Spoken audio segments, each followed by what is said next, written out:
الحمد لله وحده والصلاة والسلام على من لا نبي بعده ونعوذ بالله من شرور أنفسنا ومن سيئات أعمالنا ونعوذ بالله من شرور أنفسنا ومن سيئات أعمالنا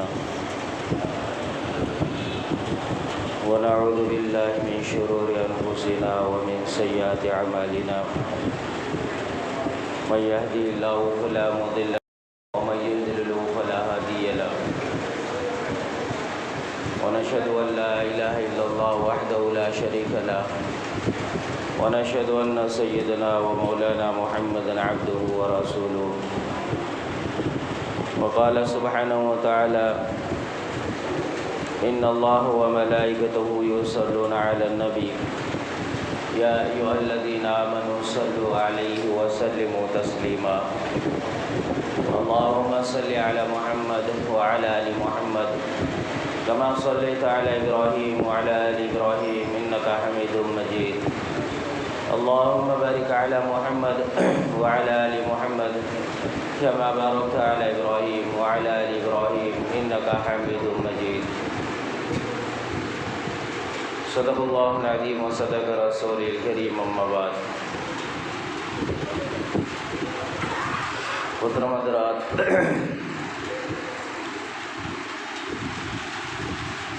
یہ رمضان المبارک کا آخری عشرہ اور یہ آخری جمعہ الوداع جمعہ،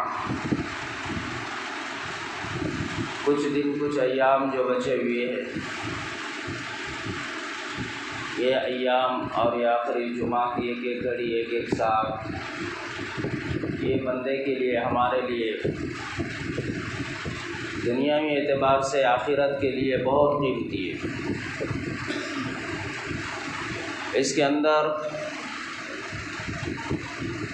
ہمیں یہ چاہیے کہ ہم زیادہ سے زیادہ اپنے رب کو منانے کی جد و جہد میں، فکر میں لگے رہے، زیادہ سے زیادہ ہم اعمال صالحین میں اپنے آپ کو جڑائے رکھے، زیادہ سے زیادہ اللہ رب العالمین کے سامنے کلمات استغفار، جہنم سے پناہ اور جنت کی طلب کرتے ہوئے ہر وقت اپنے آپ کو آگے بڑھاتے رہے، کیونکہ یہ وقت مختصر ہے لیکن قیمتی ہے۔ پورا نام محمد اکبر ابراہیم پٹھان۔ یہ وقت مختصر اور قیمتی ہے۔ اس وقت کے اندر انسان دنیا کی طرف سے توجہ کو اور دھیان کو ہٹا کر اپنے آپ کے اعمال کی طرف، جو پیچھے گزر گئے اس کی طرف، اور آگے جو آنے والے حالات ہیں اس کی طرف دھیان دے، تو یہ ہمارے لیے بڑی سعادت کی بات ہوگی۔ یہ آخری ایام میں ہم جنت میں پہنچنے والے اعمال کو بہت آسانی سے کر سکتے ہیں۔ ایک تو اللہ کا حکم ہے کہ تم اپنے آپ سے عبادت کو، خود اپنے آپ کو آگے بڑھاؤ، خود اپنی گناہوں کو بخشواؤ، اپنے لیے جنت کو طلب کرو، جہنم سے پناہ مانگو۔ اس کے لیے نماز ہے، اس کے لیے روزہ ہے، اس کے لیے تلاوت ہے، دعائیں ہے، توبہ کرنا ہے۔ اسی طریقے سے ہماری جو ذمہ داریاں بنتی ہے، ہم اس کے اعتبار سے اپنے آپ کو اس کام میں لگائے رکھے جو کام سے اللہ خوش ہوتا ہے۔ غریبوں کا ساتھ، غریبوں کے ساتھ میں ہمدردی، یتیم بیواؤں کی مدد، کمزوروں کی مدد، امت کے ساتھ میں صلہ رحمی کا معاملہ کرتے رہے۔ تو یہ کرنے کے لیے ہمیں اپنی زکوٰۃوں کو بھی نکالنا ہوگا، یہ کرنے کے لیے ہمیں اپنی صدقات کو بھی نکالنا ہوگا، فطرات کو بھی نکالنا ہوگا۔ ان ایاموں کے اندر صدقات، زکوٰۃ، فطرات، اس کا بھی ہم خوب لحاظ کریں، اس کی بھی ترتیبیں بنائیں، اس کو بھی ادا کرنے کی کوشش اور جد و جہد کریں۔ اگر یہ نکالیں گے تو دوسرے کے حقوق ادا ہوگے، اور جب یہ نکالیں گے تو دوسرے لوگوں تک جو ہے اس کا اثر پہنچے گا۔ اور یہ نکالنا ہمارے لیے ضروری ہے تاکہ ہمارے اعمال مکمل ہو جائے، ہمارا روزہ مکمل ہو جائے، ہماری مغفرت کا جو ہے تو کوئی ذریعہ، کوئی سہارا ہمارے لیے بن جائے۔ مغفرت کرانے کے لیے اللہ کی طرف سے بہت سارے بندے کے سامنے اللہ نے بہانے بنا کر اس کو موقع دیے ہیں کہ بندہ ان موقعوں کا فائدہ اٹھا سکتا ہے۔ ان موقعوں کے ذریعے سے انسان اپنے آپ کو اللہ سے جو ہے جوڑ کر جہنم سے بچا سکتا ہے۔ ایک تو ہے اللہ کی عبادت، دوسرے اللہ کی مخلوق کی خدمت۔ اللہ کے مخلوق کی خدمت میں ہم جتنا کوشش کر سکتے، جو کر سکتے ہیں وہ کر آگے بڑھنا چاہیے۔ چاہے روزے دار کو کھانا کھلاؤ، یا اس کو پانی پلاؤ، یا اس کو کھجور کھلاؤ، یا پھر اس کو ایک گھونٹ لسی پلاؤ، یا پھر جو اس کے ساتھ بھلائی کر سکتے وہ آگے بڑھ کر وہ کرے، کیونکہ یہ وقت ہے عنقریب یہ ایام بھی ختم ہو جائیں گے، عنقریب پھر اور دیگر دنوں کی طرح دن بن جائیں گے۔ یہ رمضان کا روزہ، یہ مقدس روزے دار نہ پھر نظر آئیں گے، نہ پھر دسترخوان کے روزے لگے جو ہے تو روزہ افطاری کے دسترخوان لگیں گے۔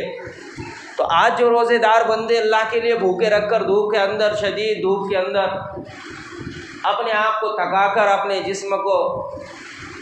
پریشانی میں ڈال کر، جو بندہ صبح سے شام تک بھوک اور پیاس کے برداشت کرتے ہوئے اللہ کے لیے اپنے آپ کو برائیوں سے بچا کر ایک روزے کے ساتھ جوڑ کر چل رہا ہے، تو ہمیں چاہیے کہ ہم اس کا روزہ اچھے سے اچھا جو ہے انداز سے اس کو راحت دلائے، روزہ کھلائی اس کی کرے۔ یہ موقع ہے، بہت قیمتی موقع ہے کہ حدیث پاک میں فرمایا اگر کسی کی پریشانیوں میں تم نے اس کا ساتھ دیا، اگر کسی کو جو ہے تم نے سہارا بن کر اس کے ساتھ کھڑے ہو گئے، اور کسی دکھے ہوئے دل کو تم نے جوڑنے کی کوشش کی، تسلی دینے کی کوشش کی، تو اللہ پاک کل قیامت کے دن یہ سارے حالات کو ہم پر آنے سے اللہ ہماری حفاظت کر دے گا۔ یہ سارے مصائب جو ہے کل آنے والی، اللہ اس سے ہماری حفاظت کر دے گا۔ تو یہ کوشش یوں ہی وقت گزارنے سے جو ہے ہمیں کامیابی نہیں ملے گی، بلکہ ہمیں چاہیے کہ ہم اس اعتبار سے سوچیں کہ رمضان میں ہم کس حد تک جو ہے کون سا کام کر سکتے، ہم ہمارے ذریعے سے کتنے لوگوں کو راحت پہنچا سکتے، ہم ہمارے ذریعے سے کتنے لوگ کی مدد کر سکتے، ہم ہمارے ذریعے سے عبادت کون سی کر سکتے۔ یہ اپنے لیے جو وقت ہے اس میں ہم اس کو کیسے قیمتی بنا سکتے ہیں، کیونکہ اللہ رب العالمین بندوں کے ساتھ بڑا رحیم اور کریم ہے۔ موقع جب اللہ دیتا ہے اس کے فائدے اٹھانا، اس سے نفع اٹھانا، یہ انسان کی عقل مندی ہے۔ ورنہ برائیاں اور گناہ رمضان جیسے ایاموں میں، آخری ایاموں میں اگر ہم سے نہ دور ہو اور یہ بھی اگر چھوٹے نہ، تو پھر اس کا گناہ بھی ہمارے سر پر، اس کا وبال بھی اسی کی مقدار ہے۔ جیسے کچھ رمضان میں چھوٹے چھوٹے اعمال پر اس کا اجر کئی گنا زیادہ ہے، اور نوافلوں پر اللہ پاک نے اس کو فرض کا مقام عطا کیا ہے۔ ایک فرض ادا کریں گے اس کو 70 کا مقام عطا کیا ہے، ایک خرچ کریں گے 700 دینے کا وعدہ اللہ نے اس ماہ مبارک میں کیا ہے۔ اسی طرح انسان جب گناہ کرتا ہے تو گناہ بھی اس کے ایسے ہی بڑھ جاتے ہیں، ایک گناہ اس کا جو ہے 700 گناہ کے برابر ہو جاتا ہے، ایک اس کا بدعمل اس کا 700 گناہ کے برابر اس ماہ مبارک میں بڑھ جاتا ہے، ایک جھوٹ بول اس کا 70 جھوٹ بولنے کے برابر ہے، ایک غیبت اس کی 70 مرتبہ غیبت کرنے کے برابر ہے، ایک آنکھ سے کیا ہوا گناہ 70 گناہ کرنے کے برابر ہے، ایک گالی کسی کو دینا 70 گالیاں دینے کے برابر ہے، ایک بدفعلی کرنا 70 بدفعلی کرنے کے برابر ہے، ایک بدنگاہی کرنا 70 بدنگاہی کرنے کے برابر ہے۔ تو جیسے نیکیوں میں اللہ نے اجر کو بڑھایا، ایسی گناہوں میں بھی اللہ نے جو ہے تو گناہ کے نقصانات کو بڑھایا ہے، کیونکہ یہ وقت قیمتی چل رہا ہے۔ چاہے تم اس میں نیکی کرو، چاہے تم اس میں جو ہے برائیاں کرو، اللہ کہتا ہے کہ یہ دونوں میں سے جو تم کرو گے وہ تمہارے لیے ہوگا۔ فَمَن يَعْمَلْ سُوءًا يُجْزَ بِهِ، تمہارے اعمال کے چاہے تمہارے برائیاں ہو، چاہے تمہاری بدفعلیاں ہو، یا چاہے تمہارے جون سے عمل ہو، اللہ کہتا ہے جو کچھ کر رہے ہو وہ سب کچھ تمہارے اپنے نفس کے لیے ہوگا۔ کل تو پھر اس کا تمہارے سامنے محاسبہ بھی کرا کر اللہ گنوائے گا کہ تم نے کون سے وقت اور کون سی جگہ پر کون سا کام کیا تھا۔ اگر وہ گناہ والا کام تھا تو پھر اس کے مطابق بھی اللہ فرماتے اس کے مطابق تمہیں سزا کے تم حقدار ہو جاؤ گے۔ اگر تم نے نیکیاں کی تھی تو اس کے مطابق انعام کے حقدار بن جاؤ گے۔ تو یہ آخری ایام، آخری رمضان کے دن اور عشرے اور آخری راتیں جو ابھی ہمارے ساتھ جو جڑی ہوئی ہے، اگر ہم نے اس کے اندر صدقات اور خیرات کو عام کیا، غریب اور یتیموں کے ساتھ کھڑے ہو گئے، ایک دوسرے کی ہمدردی اور جو ہے تو دل جوئی کرنے لگ گئے، اور ایک دوسرے کی مدد کو آگے بڑھنے کے لیے اپنے آپ کو آگے بڑھایا، اور خود سے اپنے ذات سے اللہ کی طرف اپنے آپ کو آگے بڑھایا، روزے کے کھلائی میں جو ہے آگے بڑھ کر روزے دار کو اپنی حلال روزی سے روزہ کھلانے کے لیے جد و جہد کی، دعاؤں کا خوب اپنے ذات سے اہتمام کیا، نمازوں کا اور نوافلوں کا، سنتوں کا اہتمام کیا، قرآن کی تلاوت اور توبہ اور استغفار میں اللہ کی طرف بڑھ کر اس کے لیے ہم نے اگر اپنے آپ کو آگے بڑھایا تو اس کا اجر اتنا بڑا اور اتنا زیادہ ہوگا جو ہمیں کل قیامت کے دن ملے گا۔ یہی وہ باقی رہنے والا عمل ہے جس کو اللہ فرماتا ہے کہ والباقیات الصالحات، یہ تمہارے نیک اعمال جو تم کرتے ہو یہ اللہ کے پاس محفوظ ہو جاتے ہیں اور اللہ ان کی حفاظت کرتا ہے یہاں تک کہ تم اللہ کے پاس پہنچ جاتے ہیں، پھر اللہ پاک تمہیں یاد دلاتا ہے فلاں وقت، فلاں بہنے اور فلاں دن اور فلاں جگہ پر تو نے فلاں عمل کیا تھا، یہ تیری نیکی اور یہ تیرا عمل ہے جو تو نے اس وقت اپنے ذات سے کیا تھا۔ دیکھ وہ اس وقت کرنے میں تو بڑی چھوٹی تھی، لیکن ہم نے اس نیکی کو پال کر کتنا بڑا کر دیا ہے۔ ہمارا ایک روپیہ ہزاروں روپے کے برابر بڑھ کر پھول کر بڑھ جاتا ہے۔ ہماری ایک مرتبہ سبحان اللہ الحمدللہ کہا ہوا عمل اللہ اس کو بڑھاتا ہے۔ ہمارا ایک مرتبہ اللہ کے سامنے جھک جانا، رونا، ہاتھ اٹھانا، استغفار کا پڑھنا، اللہ اس کا اجر بڑھا کر ہمارے گناہوں کو مٹانے کا اس کو ذریعہ بناتا ہے۔ ہمارے صدقات خیرات کو اللہ پال پوس کر اس کو جانوروں کی طرح بڑھا کر اس کو اللہ اس کی حفاظت کرتا ہے۔ یہ سب پھر کر کے اللہ ہمارے سامنے لا کر اس کو کھڑا کر کہتا ہے کہ تمہیں ہم نے مہلت دی تھی، اس میں تم نے یہ کام کیے، لو یہ تمہارے اعمال ہے، آج اس کو لے کر تم جو ہے اس جگہ پہنچ جاؤ جس جگہ کے پہنچنے کے لیے تم نے یہ اعمال کیے، اور جس جگہ پہنچنے کے طلب اور لالچ اور حرص میں تم نے یہ کام کیے، تو پھر وہ اعمال جب اس کے ساتھ نیکیوں کا پلہ بھاری کر دیں گی تو پھر وہ اعمال کے تحت میں اللہ اس کو ان اعمال کے ساتھ جنت تک پہنچ جائیں گے۔ تو یہ اللہ کی طرف سے بندے کے پاس جو انعام اور اکرام ہوگا یہ بندے کے لیے بہت زیادہ بڑا ہوگا۔ اسی لیے یہ دنیا کی مہلت، دنیا کا موقع جو ملا ہوا ہے اللہ نے دیا ہی اس لیے ہے تاکہ وہ ہمارے ساتھ رحیمی کا معاملہ کرے، وہ ہمارے ساتھ کریمی کا معاملہ کرے، ہم اس کی رحمت پر بھروسہ کر عبادتیں تو کرے، ہم اس کی رحمت پر بھروسہ کر جیب سے خرچ تو کرے، ہم اس کی رحمت پر بھروسہ کر ہم اس کے لیے سامنے ہاتھ تو اٹھا کر مانگے، ہم اس کی رحمت پر بھروسہ کر اس کے مخلوق پر خرچ تو کرے، ہم اس کی رحمت پر بھروسہ کر اپنے آپ کو اس کے سامنے آنکھ سے آنسو بہا کر تو دیکھے، ہم اس کے رحمت پر بھروسہ کر اس کو منوانے کے لیے جو کوشش کر سکتے وہ کر تو دیکھے۔ کبھی نا امید نہیں ہوں گے، کبھی مایوس اللہ ہمیں نہیں کرے گا، اور کبھی بھی جو ہے رسوا نہیں ہوگے، کبھی بھی ہمارے ہاتھ کو اللہ خالی نہیں جانے دیں گا، کبھی بھی ہماری محنت کو اللہ رایا نہیں ہونے دیں گا، کیونکہ اللہ خود یہ کہتا ہے میں بڑا رحیم ہوں، رحمان ہوں، میں غفور ہوں، میں معاف کرنے والا ہوں، میں حلیم ہوں۔ اگر تم جب مجھ سے امید رکھ کر سوال کرو، اللہ کہتا ہے کہ تمہارے سوال کرنے میں دیری ہو سکتی ہے لیکن میرے جواب دینے میں تمہیں دیری نہیں ہو سکتی، لیکن شرط یہ ہے کہ تم یقین سے مجھے پکارو، یقین سے میں جو کہتا ہوں وہ کرو۔ تو اللہ کہتا ہے نفع تمہارے حق میں ہوگا،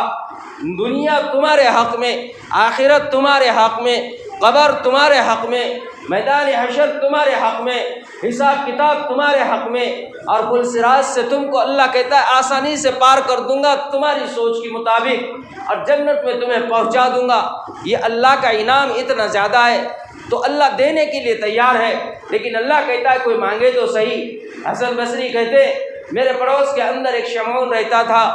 آگ کا پرستش تھا، آگ کی پوجا کرتا تھا، صدیوں سے پوجا کیا کرتا تھا، 70 سال سے اس نے ہر وقت رات دن آگ کے سامنے بیٹھ کر اس کی پوجا کی، اتنی پوجا کی کہ ہر وقت آگ سے قریب رہنے کی وجہ سے اس کے ہاتھ بھی کالے ہو گئے، اس کا جسم بھی کالا ہو گیا، اس کا منہ بھی کالا ہو گیا، پورا جسم اس کا آگ کی شدت کی وجہ سے، دھوئے اور کوئلے کی دھم سے وجہ سے، ان اثرات کی وجہ سے اس کا جسم پورا سیاہ پڑ گیا تھا۔ وہ کہتے ہیں اس کے آخری وقت میں اس کے گھر پہنچا تو میں نے دیکھا بستر پر لیٹا ہوا ہے، سر سے پاؤں تک پورا چہرہ اور جسم کالا ہو چکا ہے۔ میں اس کے قریب جا کر بیٹھ گیا۔ میں نے اس سے کہا کہ دیکھ، تو نے آج تک پوری زندگی 70 سال اللہ کی نافرمانی میں لگا دی، تو نے آگ کی عبادت اور پوجا کے اندر اپنے آپ کو لگا دیا۔ میں تجھے ایک رائے اور ایک صلاح دیتا ہوں، کیوں نہ تو اس رب کی طرف آ جائے جس رب کا یہ وعدہ ہے جب تم توبہ کرو گے تو معاف کر دوں گا، جب تم ہاتھ اٹھاؤ گے تو تمہیں خالی نہ بھیجوں گا، جب تم اس کے سامنے جھکو گے تو وہ تمہیں رسوا نہیں ہونے دے گا، جب تم اس سے امید لگاؤ گے تو وہ تمہیں محروم نہیں کرے گا۔ آؤ اس رب کی طرف جو رب یہ کہتا ہے۔ تو وہ شمعون کہنے لگ گیا کہ یہ کیسے ہو سکتا ہے؟ میں نے 70 سال سے اپنے آپ کو آگ کے ساتھ جوڑا، لوگوں کو اس کی ترغیب دی، میں خود آگ کا پجاری بن کر بیٹھ گیا، ساری دنیا میرے بتائے ہوئے طریقوں پر آگ کی پوجا کرنے لگ گئی، اور آپ مجھے اب یہ کہتے ہو کہ آگ کی پوجا کو چھوڑ دو؟ یہ کیسے ہو سکتا ہے؟ مجھے پہلے آپ ایک بات کا جواب دو۔ مجھے تو مسلمانوں پر بڑا افسوس ہوتا ہے، مجھے 3 باتوں کی وجہ سے آگے بڑھنے میں، آپ کی طرف آنے میں اور مسلمان ہونے میں ڈر لگتا ہے، کیونکہ میں نے یہ 3 خامیاں مسلمانوں میں دیکھی ہے۔ اس میں پہلی بات تو میں نے مسلمانوں میں یہ دیکھی ہے، مسلمان کہتا تو یہ ہے کہ دنیا محبت کی چیز نہیں ہے، دنیا دل لگانے کی چیز نہیں ہے، دنیا کو دل میں جگہ دینے کی چیز نہیں ہے، لیکن پھر بھی مسلمان رات دن دنیا کے پیچھے بھاگتا ہے۔ یہ کیا مسئلہ ہے؟ دوسری چیز کہا کہ مسلمان کو یقین ہے موت اس کو برحق ہے، ہانی ہے، مرنا طے معلوم ہے، پھر بھی اس کے باوجود یہ کیا بات ہے کہ یہ موت سے غافل اپنی زندگی گزارتا ہے؟ فرمایا حسن بصری مجھے بتاؤ تو صحیح۔ تیسری بات یہ ہے کہ آپ لوگ جانتے تو یہ ضرور ہے، خواہش اور طلب تو یہ ضرور رکھتے ہیں کہ آپ کو آپ کے رب سے ملاقات کرنی ہے، اور آپ کے رب کے دیدار کو آپ سب سے بڑی نعمت سمجھتے ہو، اور اس کے لیے اپنے آپ کو بہت زیادہ تیار رکھتے ہو۔ رب کی چاہت، رب کے دیکھنے کی چاہت تمہارے ہر وقت لگی رہتی ہے، لیکن میں کیا دیکھتا ہوں؟ اس کے بالمقابل آپ کا رویہ یہ ہے کہ آپ اس رب کے خلاف زندگی گزارتے ہیں، اس رب کو ناراض کر کر عمل کرتے ہیں، وہ رب کی چاہت کے مطابق اپنے آپ کو نہیں چلاتے، اسی رب کے سامنے اس کے مقابلے میں کھڑے ہو جاتے ہیں۔ تو یہ کیا بات ہو گئی؟ نہ آپ دنیا کو دل سے نکالتے ہو، نہ آپ موت کی تیاری کرتے ہو، نہ آپ رب کے راضی کرنے کے مطابق اپنی زندگیوں کو گزارتے ہو۔ جب یہ تینوں خامیاں آپ کے ساتھ ہیں، پھر میں آپ کے ساتھ مسلمان کیسے بنوں؟ تو حسن بصری نے کہا کہ سن لے، یہ مسلمانوں کے کردار اور افعال ہے، یہ مسلمانوں کے اعمال ہیں، ان کے اعمال ان کے ساتھ ہیں، لیکن اس کے باوجود بھی مسلمان دل سے ایمان والا ہے، دل کے اعتبار سے اس نے اس رب کا کلمہ پڑھا ہوا ہے، آج نہیں تو کل رب ان کی مغفرت کر ہی دے گا۔ لیکن تیرا کیا ہوگا جو تو 70 سال سے آگ کی پوجا کر رہا ہے؟ آخر تو اسی حال پہ مر گیا، اسی حال پر دنیا سے گیا، تو جب آگ جو سامنے تیرے لگی ہوئی ہے تو دیکھ تو صحیح، اس آگ کے اندر تو نے دنیا کے چٹکوں سے اپنے آپ کو بچایا، لیکن وہاں اللہ اس آگ کے اندر تجھ کو ڈال دے گا۔ کیا تجھے اس آگ سے ڈر نہیں لگتا؟ اب دوسری بات سن لے، یہ آگ میں وہ طاقت ہے کہ یہ آگ انسان کو جلا کر خاک کر دیتی ہے، اور اس کا نمونہ، اس کا اثر تیرا جسم خود گواہ ہے۔ جسم تیرے آگ کے پاس بیٹھنے کی وجہ سے پورا داغدار بن چکا ہے، تو آگ جلانے کے لیے ہے۔ لیکن تجھے اس سے آگے کی بات بتاؤں کہ یہ آگ جو ہے یہ تب نہیں جلا سکتی جب میرے رب کا حکم ہو، لہذا یہ آگ میرے رب کی محتاج ہے۔ تو جس آگ کی پوجا کرتا ہے، یہ آگ میں وہ طاقت نہیں ہے کہ یہ انسان کو جلائے، مگر اللہ جب اس کو حکم دے تجھے، اگر تو اور میں دونوں اس آگ کے اندر اپنے ہاتھ کو ڈال دے، تو حسن بصری کہتے اگر ہم دونوں ڈال دے تو دیکھ لے تو بھی جل جائے گا، میرا ہاتھ بھی جل جائے گا، لیکن اگر میرے رب نے چاہا تو پھر نہ ہاتھ جلے گا، نہ جو ہے تو ہاتھ کی چمڑی جلے گی،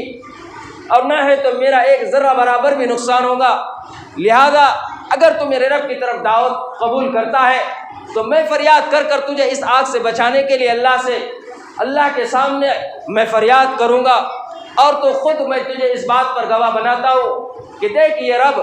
جس رب کی طرف میں تجھے بلاتا ہوں، میں اس رب کا نام لے کر اس آگ کے اندر ہاتھ ڈالتا ہوں۔ اور حضرت حسن بصری نے اپنے ہاتھ کو اس کے سامنے اٹھایا، اللہ کا نام لے کر اس آگ کے اندر ہاتھ کو ڈالا۔ حسن بصری کے ہاتھ کو نہ آگ نے چھوا، نہ آگ نے ان کو کسی طریقے کی حرارت پہنچائی۔ وہ دیکھ کر حیران ہوا۔ اس کے بعد اس نے کہا کہ یہ کیا ماجرا ہے کہ یہ آگ نے تمہیں کوئی نقصان نہ پہنچایا؟ تو کہا کہ میں نے تجھے ابھی بتایا تھا جس کی تو عبادت کرتا ہے یہ کوئی حقیقت نہیں ہے. یہ رب نے چاہا تو جلائیں گی، رب نے نہ چاہا تو نہیں جلائے گی. رب کی چاہت تھی کہ وہ نہ جلے، دیکھ میرا ہاتھ نہیں جلا، اسی رب کی طرف میں تجھے دعوت دیتا ہوں. حسن بصری نے کہا اچھا آپ یہ کہتے ہیں کہ میں نے 70 سال سے جو عبادت کی اس کی میں اس کو چھوڑ دوں اور رب کی عبادت کی طرف آ جاؤں، اور وہ بھی اس وقت میں جب میری روح نکل رہی ہے، اس وقت میں جب کہ میرا جسم تھک گیا ہے، اور اس وقت میں جو 70 سال سے میں نے کبھی اس کو پکارا نہیں، آج تم کہتے ہو کہ اس رب کی طرف آؤ. کیا گارنٹی ہے کہ تمہارا رب مجھے معاف کر دے گا؟ کیا گارنٹی ہے کہ تمہارا رب میرے پرانی زندگی 70 سال کی اس کے اوپر رحم کر دے گا؟ حسن بصری نے کہا کہ میں میرے رب سے دعا کروں گا، میں میرے رب سے فریاد کروں گا. میرا رب غفور ہے، میرا رب رحیم ہے، میرا رب رحمان ہے. میرا رب وہ رب ہے جس نے پورے کائنات کو پیدا کیا. میرا رب وہ رب ہے جو انسانوں کی ہر حال کو دیکھتا ہے، وہی انسان کو بخشتا ہے، وہی انسان کو جنت تک پہنچاتا ہے، وہی انسان کو عبادتیں کرنے کی توفیق دیتا ہے، وہی انسان کو جہنم سے بچاتا ہے. مجھے یقین ہے وہ رب تجھے معاف کر دے گا. اس نے کہا ٹھیک ہے میں اسلام قبول کر لیتا ہوں، لیکن میری ایک شرط ہے، اور شرط میری یہ ہوگی کہ آپ ایک جو ہے تو دستخط نامہ تیار کریں، ایک جو ہے میرے لیے عہد نامہ تیار کرے، اور اس عہد نامے کے اوپر یہ لکھے کہ میں وعدہ کرتا ہوں حسن بصری کہ رب سے تیری مغفرت کراؤں گا، اور میں وعدہ کرتا ہوں حسن بصری کہ میں رب سے مغفرت کروا کر تجھ کو جہنم سے بچوا کر تجھ کو جنت تک پہنچاؤں گا. اور تو یہ لکھ اس کے اوپر کہ حسن بصری گواہ اس بات پر ہے کہ میں جو ہے اسلام قبول کر کر اسلام میں داخل ہوتا ہوں. اور یہ لکھنے کے بعد صرف تو نہیں بلکہ بصرہ کے اندر کے عادل لوگ ان کے پاس پہنچ کر ان کی دستخطیں لے کر آ، اور اگر ان کی دستخطیں مل جائے پھر اس کے بعد تو یہ لے کر میرے پاس آنا، پھر اس کے بعد مجھے بتلانا. یہ سب کچھ کیا حسن بصری نے، دستخطیں سب عادلوں کی لے کر آئی، اللہ کی طرف سے فرمان اس کو لکھ کر دیا. اب اس نے کہا میں بڑی خوشی دلی خوشی سے اور اللہ کے لیے اپنے ذات سے اسلام میں داخل ہوتا ہوں. اس نے خود کلمہ پڑھا لا الہ الا اللہ محمد رسول اللہ. جب اس نے کلمہ پڑھا اس کے بعد کہا حسن بصری اب دیکھ لینا میرا وقت قریب ہے، تم بھی گواہ رہنا، میں نے کلمہ پڑھا، اب اس کے بعد تم میرے لیے آپ کا اور ایک کام کرنا، جب میرے لیے آپ نماز جنازہ پڑھانا، مجھے آپ قبر کے اندر آپ نے دفن کرنا، آپ نے مجھے کفن پہنانا، اور یہ جو عہد نامہ جو لکھوایا ہے اس کو آپ میرے ہاتھ میں رکھ دینا، اور پھر آپ مجھے قبر کے اندر دفن کر دینا. حسن بصری نے کہا ٹھیک ہے. جب انہوں نے کلمہ پڑھا آسمان کی طرف دیکھا، مسکرانے لگ گئے، اسی حال میں جو ہے تو دنیا سے فوت ہو گئے. اب حسن بصری نے وہ عہد نامہ جو لیا ہوا تھا اس کے مطابق جو ہے تو اس کو غسل دیا، اس کو کفن دیا، قبر کے اندر ان کو دفن کیا، خود اپنے ہاتھوں قبر کے اندر اتر گئے، اپنے ہاتھوں وہ عہد نامہ اس کے ہاتھ کے اندر رکھ دیا اور قبر کو بند کر دیا. اللہ سے دعا کی، اپنے گھر چلے گئے. رات میں حضرت حسن بصری سوتے ہیں، خواب میں کیا دیکھتے ہیں؟ جنت سجی ہوئی ہے، جنت کے اندر فرشتے آگے پیچھے اکرام کے لیے دوڑ رہے ہیں. وہ ایک بندہ ہے آگے جنت کے جو ہے تو بہت ساری نعمتیں ہیں اس کے اندر مزے کر رہا ہے. یہ آگے بڑھ کر دیکھتے ہیں تو کون ہے وہاں پر؟ جب نظر دوڑاتے ہیں تو دیکھتے ہیں کہ یہ وہی ہے جو شمعون جس کو صبح دفن کیا تھا. یہ شمعون ہے جو 70 سال سے آگ کی عبادت کرتا تھا. وہ شمعون ہے جو عہد نامہ لینے کے لیے حضرت کو جو ہے تو اس نے مجبور کیا تھا. یہ وہی شمعون ہے جو کہہ رہا تھا کہ کیا تیرا رب مجھے معاف کر دے گا. یہ شمعون کے دیکھ کر آگے بڑھ کر کہا کہ ہائے شمعون، تیرے ساتھ یہ معاملہ دیکھ، تیرے ساتھ میرے رب نے کیا معاملہ کیا اور تیرے ساتھ یہ معاملہ ہوا، اور بتا کیا ہوا. اس نے کہا کہ کیا بتاؤ، جیسی تم نے مجھے قبر کے اندر رکھ دیا، میں سوال جواب کے سامنے جو اللہ کے جو ہے تو فرشتے آئے، میں نے ہاتھ کا جو لحاظ تھا، جو میرے ہاتھ میں عہد نامہ تھا، میں نے اس کو بتلا دیا. فرشتوں نے میرے حساب کتاب لینے سے پیچھے ہٹ گئے. اللہ نے مجھ پر کرم کر دیا، اللہ نے میرے گناہوں کو معاف کر دیا، اور اس اللہ نے میرے ساتھ رحمت کا یہ معاملہ کیا کہ بغیر حساب کتاب کے میرے رب نے مجھے جنت میں داخل کر دیا. فرمایا حسن بصری سن لے، جو عہد نامہ میں نے تجھ سے لکھوا کر لایا تھا وہ اسی دن کے لیے لایا تھا کہ کل قیامت کے دن اگر میں پکڑا جاؤں یہ عہد نامہ بتلا کر میں مسلمان ہونے کا ثبوت دے سکوں. لیکن اس سے پہلے میرے رب نے مجھے جنت دے دی، اس سے پہلے تیرے رب نے مجھے جنت دے دی. یہ عہد نامے کی اب مجھے کوئی ضرورت نہیں ہے. اے حسن بصری، یہ عہد نامہ تیرا، تجھے مبارک ہو، یہ لے لے. حسن بصری کے ہاتھ میں دیا، جیسی ہاتھ میں دیا حسن بصری کی آنکھ کھل گئی. حسن بصری کہتے میری آنکھ کھل گئی، صبح ہو گئی، آنکھ کھل گئی میری، تو میں دیکھتا کیا ہوں کہ میرے ہاتھ میں وہی عہد نامہ ہے جو میں نے اس کی قبر کے اندر اس کے ہاتھ میں دیا ہوا تھا۔ پھر میں نے آسمان کی طرف ہاتھ اٹھا کر اللہ سے کہا، اے الہ العالمین، تیرے کرم کے اور رحم کے بھی کیا عجیب انداز ہے کہ ایک 70 سال سے عبادت کرنے والا، آگ کی پرستش کرنے والا 70 سال سے نہ کبھی روزہ رکھا، نہ کبھی نماز پڑھی، نہ کبھی صدقات دیے، نہ کبھی زکوٰۃ دی، تو نے اس کے آخری موت کے لمحے پر تو نے اس کو ہدایت دی اور اس نے کلمہ پڑھا، تو نے اس کلمے کی برکت سے 70 سال کی آگ کی عبادت جو کی تھی اس کو معاف کر کر، رحم کر کر اس کو تو نے جنت میں پہنچایا۔ یا اللہ، وہ تو وہ بندہ تھا جس نے 70 سال تیری نافرمانی کی، تو نے اس کے ساتھ یہ معاملہ کیا۔ آگے رب سے کہنے لگے، الہ العالمین، ہمارا کیا ہے، ہم مسلمان ایمان والے ہیں، کہا ہم تو وہ 70 سال نافرمان ہو کر تو نے وہ خیر کا معاملہ کیا، اللہ ہم تو وہ مسلمان ہیں جو پیدائشی مسلمان ہیں، ہم تو وہ مسلمان ہیں جو ہر سال جو ہے تیرے سامنے جھکتے ہیں، حج کے لیے پہنچتے ہیں، ہم تو وہ مسلمان ہیں جو ہر سال تیرے لیے بھوکے اور پیاسے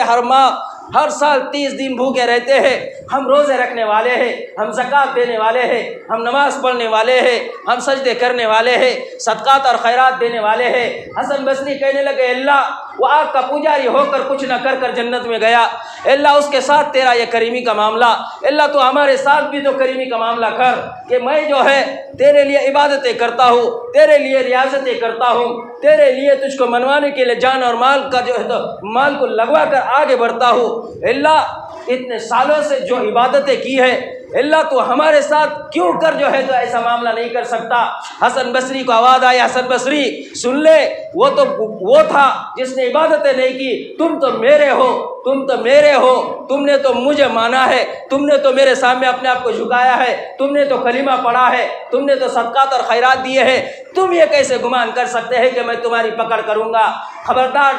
آخری وقت تک حسن بصری تم لگے رہو، اسی پر اگر تمہاری موت ہو گئی تو تمہارے لیے اس سے بہتر جنت ہے۔ تو اللہ سے امید رکھو، ہمارے ساتھ اللہ معاملہ ضرور رحم کا کرے گا، کرم کا کرے گا، لیکن ہماری رحمت والی سوچ، نگاہیں اور ہمارا ذہن اللہ کی طرف بڑھے، ہمارا فطور والا دماغ، گناہ والی سوچ، گناہ والا ذہن، گناہ والا مزاج، ہم اس سے بچ کر اللہ کی طرف بڑھے۔ یہ ماہ مبارک کے آخری ایام چل رہے ہیں، کہ اللہ ہم پہ رحم نہیں کرے گا، کیا ہمارے روزوں کو اللہ نہیں دیکھ رہا، کیا اللہ ہماری تراویحوں کو نہیں دیکھ رہا، کیا اللہ صدقات اور خیرات کو نہیں دیکھ رہا؟ اللہ جو ہے تو مشرکوں کو آخری وقت پر صرف کلمہ پڑھنے پر جنت دیتا ہے۔ میرے بھائیوں، ہمارے اعمال پر تو اللہ بہت بڑی جنت دے گا، لیکن وہ لینے کے لیے بھی ہمارے اندر استعداد چاہیے، جنت میں جانے کے لیے بھی ہمیں وہ عمل کی اور ضرورت چاہیے۔ کچھ اعمال ایسے بھی ہوتے ہیں جو اعمال ہمارے کچھ برے اعمال کی وجہ سے ضائع ہو جاتے ہیں، یہ اعمال کو بڑھانے کے لیے ہمیں چاہیے کہ اچھے سے اچھے اعمال کرے، اس کے لیے امت کے اندر صدقات اور خیرات کرے، امت کے اندر جو ہے تو خوب زکوٰۃ کو خرچ کر کر امت کو سکون راحت دینے کے لیے کوشش کرے، ان کے عید پر مسکراہٹ اور خوشیاں لانے کی کوشش کرے، ایک دوسرے کے غم اور ایک دوسرے کے دکھ میں آگے بڑھ کر آگے آنے کی کوشش کرے۔ یہ نہ ہو کہ ہم کسی کا مذاق اڑائے، کسی کی غریبی کا مذاق اڑائے، یا کسی کے جو ہے تو کسی اور چیزوں کے مذاق بنائے۔ نہیں میرے بھائیوں، ایک دوسرے کا ساتھ دو، نیکیوں میں ساتھ دو، اعمال میں ساتھ دو، ان کے کاموں میں ساتھ دو، ایک دوسرے کے ساتھ میں ایک دوسرے کے ہمدرد بن کر آگے بڑھو۔ حضرت عبداللہ بن عمر رضی اللہ تعالیٰ عنہ کہتے، میں حج کے لیے نکلا، راستے میں نے رکنے کا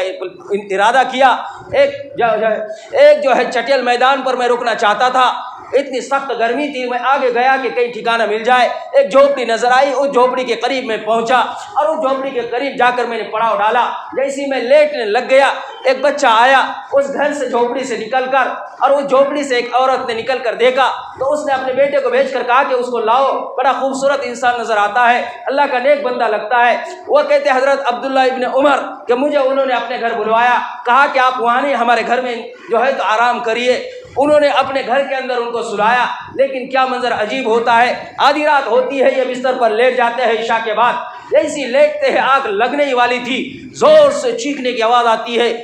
مشکیزہ، ہے مشکیزہ، ہے مشکیزہ، اور کوڑوں کے مارنے کی آواز آتی ہے۔ اب وہ حضرت عبداللہ بن عمر ادھر ادھر دیکھتے ہیں، پریشان ہوتے ہیں کہ کس کو مارا جا رہا ہے، کہاں سے چیخنے اور چلانے کی آواز آ رہی ہے۔ وہ اٹھ کر گھبراتے ہیں، گھر میں دیکھتے ہیں کوئی نظر نہیں آتا، پھر سوچتے ہیں کہ شاید کہیں سے آواز آئی، پھر لیٹتے، پھر آواز آتی ہے مشکیزہ، ہے مشکیزہ، یا اور پریشان ہوتے ہیں، اور پھر گھر سے باہر نکلتے ہیں، گھر کے آس پاس دیکھتے ہیں کوئی نظر نہیں آتا. وہ جب بھی سونے کے لیے اپنے آپ کو لٹاتے ہیں آواز آتی ہے مشکدہ ہے مشکدہ. یہ ڈر کر گھبرا کر پوری رات سوئے نہیں, یہاں تک کہ فجر کا وقت آیا, یہ نماز پڑھ کر بیٹھ گئے. بیٹھ کر جب جانے لگ گئے تو کہا, بلایا اس کو, وہ خاتون کو جو گھر میں تھی, کہا کہ اماں آؤ تو صحیح مجھے بتاؤ, میں رات بھر سویا نہیں, میں رات بھر سونے کی کوشش کی لیکن میں سو نہ پایا. تو وہ سامنے سے کہنے لگ گئی, کیا تجھ کو یہ آواز آتی تھی کہ ہے مشکدہ این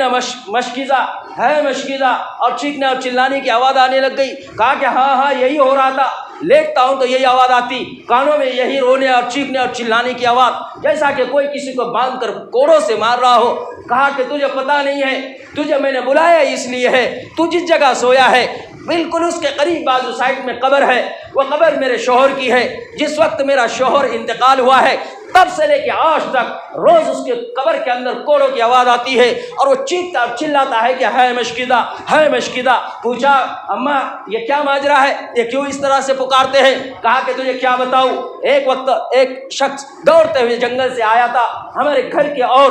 چیختے ہوئے چلاتے ہوئے ہانپتے ہوئے آیا تھا, اور اس نے کہا تھا ہے مشکدہ اینا مشکدہ, پانی دو پانی دو پانی دو, بڑی پیاس لگی ہے, پانی دو, میں بڑا پریشان ہوں, مجھے بڑا گلا سوکھ گیا ہے, میرے اندر پانی کی بہت طلب ہے. وہ چیخنے لگ گیا, اس سے آواز بھی نہ نکلا. آخر وہ اشارے سے کہنے لگ گیا. میرا شوہر بیٹھے ہوئے دیکھ کر مسکرانے لگ گیا, دیکھ کر اس کا مذاق اڑانے لگ گیا. آخر کار جب اس نے آخری حد تک پہنچنے پر اپنے آپ کو طلب کے اندر پانی مانگا, اس نے اس طرف ایک مشکزہ تھا, اس طرف ایک مشکزہ تھا, وہ مشکزہ ہمیشہ خالی رہتا تھا, وہ وہاں پر تھا. اس نے اپنے انگلی سے کہا تجھے پانی چاہیے, جاؤ اس مشکزے کی طرف, جاؤ اس میں پانی ہے. یہ کسی طریقے سے اپنے آپ کو وہاں تک لے جاتا ہے اور امید کے ساتھ اس مشکزے کو کھول کر دیکھتا ہے تو خالی پاتا ہے. جیسے ہی خالی دیکھتا ہے اسی حالت پر وہ اپنی آسمان کی طرف نگاہ اٹھاتا ہے اور چکر آ کر گر جاتا ہے. جیسے وہ قریب کہتے ہیں اور دیکھتے ہیں ہم تو وہ دنیا سے فوت ہو چکا تھا. مجھے پتہ ہے جب وہ فوت ہو گیا, جب وہ دنیا سے رخصت ہو گیا, کچھ دنوں بعد میرے شوہر کا انتقال ہو گیا. میرے شوہر نے اس پیاسے کا مذاق اڑایا, میرے شوہر نے اس غریب کا مذاق اڑایا, میرے شوہر نے اس غریب کے ساتھ میں بدسلوکی کی, میرے شوہر نے وہ انسان کے ساتھ میں برا سلوک کیا. پتہ نہیں جانور پیچھے لگ گئے تھے یا پتہ نہیں کون ڈاکو اس کے پیچھے لگ گئے تھے, اپنی جان بچانے کے لیے پانی مانگا. اس نے مدد کرنے کی چاہت اس کے اندر نہ ہوئی, اس نے اس کے خلاف کام کیا. اب اس کا انجام یہ ہوا, اس کو جب دفن کیا گیا تب سے لے کے ابھی تک یہ روز چیختا ہے راتوں میں, اس کو کوڑے مارے جاتے ہیں اور کہتا ہے مشکدہ ہے مشکدہ. میرے بھائیوں, حضرت عبداللہ بن عمر کہنے لگ گئے کہ کسی مسلمان کو حقیر سمجھنا, کسی کو کمتر سمجھنا, کسی کے جو ہے اخلاق کا امتحان لینا, کسی کا جو ہے کسی کو ٹٹولنا اور کسی کے صبر کے ساتھ کھیلنا, یا اپنے آپ کو ہلاک کرنا ہے, اپنے آپ کو برباد کرنا ہے. اس لیے یہ آخری ایام کے اندر ہر ایک کے ساتھ نرمی کا معاملہ کرو, ہر ایک کے ساتھ بھلائی اور خیر کا معاملہ کرو. یہ آخری ایام کے اندر سب کے ساتھ ایسے کام کرو جس سے رب راضی ہو. خوب اچھے کام کرو, خوب نیکیاں کرو, خوب صدقات اور خیرات کرو, خوب اپنے آپ کو دعا اور ذکر میں بٹاؤ, خوب توبہ اور استغفار میں بٹاؤ, خوب اللہ کے سامنے جھکا کر اللہ کو منواؤ, خوب اپنے بچوں کو اپنے کو لے کر اللہ کے سامنے جھکو, اپنے گھر والوں کو لے کر اللہ کے سامنے بیٹھو, کھانے پینے اور اچھے پکوان کے پیچھے نہ بھاگو. یہ کم دن بچے ہوئے ہیں, اس میں مغفرت مل گئی, سب کچھ اس سے بہتر نعمت جنت میں ملنے والی ہے. اگر جنت میں پہنچ گئے تو جب جنت میں پہنچنے کے لیے یہ اعمال کرنے کا موقع ہے. اس لیے میرے بھائیوں, اللہ سے دعا ہے اللہ پاک ہماری اس ایاموں کے اندر وہ برے کام جو شراب جیسی بری عادت, وہ برے کام جو غیبت اور حسد اور چغلی ہے, ان سارے ایام اللہ یہ سب سے ہماری حفاظت کرے. حدیث میں فرمایا گیا ہے رمضان جیسے مقدس مہینے میں شرابیوں کو اللہ معاف نہیں کرتا, ان کے فائل کو سائڈ میں رکھ دیتا ہے, ماں باپ کے نافرمانوں کو فائل کو سائڈ میں رکھ دیتا ہے, اور کسی مسلمان رشتہ دار کو توڑتا ہے اس کے فائل کو سائڈ میں رکھ دیتا ہے. اللہ یہ کہتا ہے یہ لوگ وہ ہے جن کی مغفرت ابھی تک نہیں ہوئی. یہ مغفرت کے لائن میں اللہ کہتا ہے کہ ابھی یہ صرف کہہ دے اللہ میری شراب سے توبہ, میرے اللہ ماں باپ کے ساتھ صلہ رحمی, اللہ رشتہ داروں کے ساتھ میں صلہ رحمی, اے اللہ میں یہ جو جتنے برے کام ہیں اس سے توبہ کرتا ہوں. اللہ کہتا ہے اسی وقت میں اس کی مغفرت کر دیتا ہوں. اپنے بد عملیوں سے بھی توبہ کرو, بری عادتوں سے بھی توبہ کرو, برے کام سے بھی توبہ کرو, بری سوچ سے بھی توبہ کرو, بری نیت سے بھی توبہ کرو. اللہ کے لیے جیو, اللہ کے بندے بن کر رہو اور اچھے کام کرتے ہوئے رہو. اچھے کام کرتے ہوئے موت کو مانگو، انشاءاللہ یقیناً قرآن نے جو جنت کا ذکر کیا ہے وہ جنت کے حقدار ہم بن جائیں گے۔ اللہ سے دعا ہے اللہ پاک ہمیں اس بچے ہوئے ایام کی قدر کرنے کی توفیق عطا فرمائے، اور ان ایاموں کے ساتھ میں جو کر سکتے ہیں اللہ چھوٹے بڑے کام ہماری مغفرت کے لیے جو بن سکتے ہیں اللہ ہمیں وہ کرنے کا ہمیں اللہ موقع عطا فرمایا ہے، تو اللہ وہ کرنے کے لیے آسانیاں ہمارے سامنے پیدا کرے۔ وآخر دعوانا الحمدللہ رب العالمین۔